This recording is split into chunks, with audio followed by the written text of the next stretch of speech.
What are you going to do to make us feel safe? She got a standing ovation from the crowd. 6 weeks later, Tabitha Christie on the cruise, my daughter was murdered by gun violence.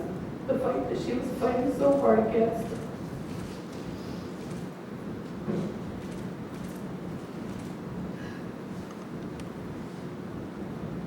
October 30th, 2016 changed my life, my world, my universe. From the phone call telling me that there had been a mass shooting at a Halloween party where my daughter was, to hearing the screams of death while on the phone with my niece as my daughter's body was rolled past her in an ambulance. And driving to the scene and being told to go to the hospital, see hundreds of kids and dozens of law enforcement outside, and then being told you can't go in. Waiting outside for over an hour and a half until they called me inside. They bring me inside, ask me for identifying marks on my daughter, place me in a hallway, bring me a chair and tell me sorry she died. Do you want to see her? When I was allowed to see her, her body was being guarded by 2 police officers, completely wrapped in gauze and a sheet with the exception of her nose and mouth. The last image I have of my daughter is the dry blood by her nose, the tooth that was sticking out of her mouth, and the brain matter that was still in her teeth. What kind of memory is this? The one that no parent should ever have. I wanted to see her arm. I wanted to see her tattoo that said, "One day at a time." As I reached for her arm, I was told I couldn't touch her. This was my child. I was numb. I was sick to my stomach. I was paralyzed by grief and pain. She has so much to live for. So much unfulfilled promise, so much humanity and compassion to share. And how do I tell my son that his sister, the one that came home to help him heal and be able to move on to college, has now died? The pain didn't stop there, it got worse. I found out that another child had died a few hours after Tabitha, that being the one Amani Free. My heart had no more beats left in it. Amani was even younger than my Tabitha. The media at my door every day, the dozens of people in and out of my house. Every time the TV was turned on, the girls' pictures were on it. The radio was a topic of discussion. You walk into a store, the front page of the newspaper. It had been broadcast over the entire nation. I had to plan a funeral for my child who may have become the next community speaker, preventer of gun violence, maybe the next city mayor. But she definitely became a veterinarian. The impact this has caused my family is endless. We're trying to cope with the fact that she is not away at school, that she is dead. My son had to withdraw from school for a semester, possibly lose his position on the football team, which was his dream. He can't stay focused and doesn't sleep. His body's not healing as much as it was before, but he doesn't have the strength to work out in the gym. He has a difficult time communicating with people without being loud and angry. My other child, who is 6, often draws pictures of Tabitha.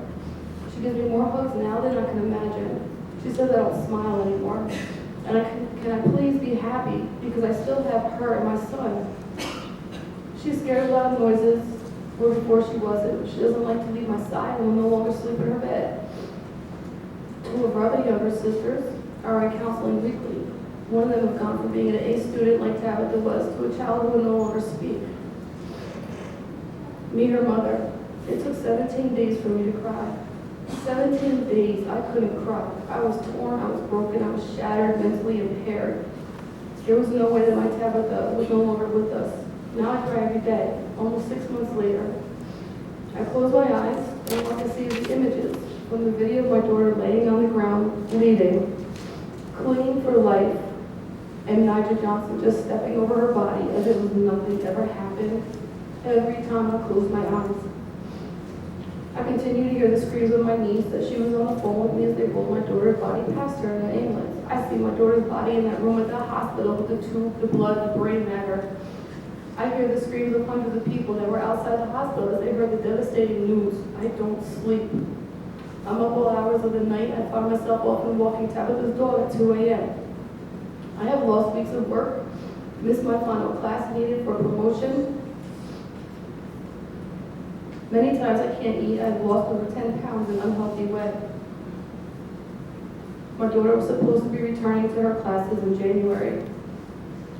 Instead, I was in Pittsburgh packing up her apartment to bring her belongings home. What parent packs up their child's apartment because their child has been murdered? The anxiety, the anger, the sense of loss, her life stolen from her life stolen from me, my life stolen from me. Tabitha's life was taken by Nigel Johnson. His actions that early morning of October 30th will never be excused. He has taken the lives of 20-year-old Tabitha Cruz and 18-year-old Lonnie Free. He also injured 5 others. And please, let's not forget about the other 75 to 100 victims that were at that party, as Nigel opened fire on them also, and they were running for their lives, hiding wherever they can. They also will be dealing with the impact for the rest of their lives. The damage he has caused is beyond reach for recovery, incapable of healing, a memory that will never go away. He went to that party with a weapon, a gun, with an extended clip. He had time to think before his actions. He chose to open fire on 100 people. Even with him having a sentence of 40 years to life, he will be able to have 3 meals a day, a bed to sleep in, a roof over his head, and medical care, all paid for by us, the people's lives he has destroyed. I will never be able to appreciate my paycheck anymore. I will be reminded each week that my hard-earned money, my taxes, are being used to house him and take care of Tabitha Namani's murderer. He will still be alive. To have those visits from his family, to be able to receive packages and make phone calls. When what I should be doing is paying for my daughter's tuition and planning a graduation.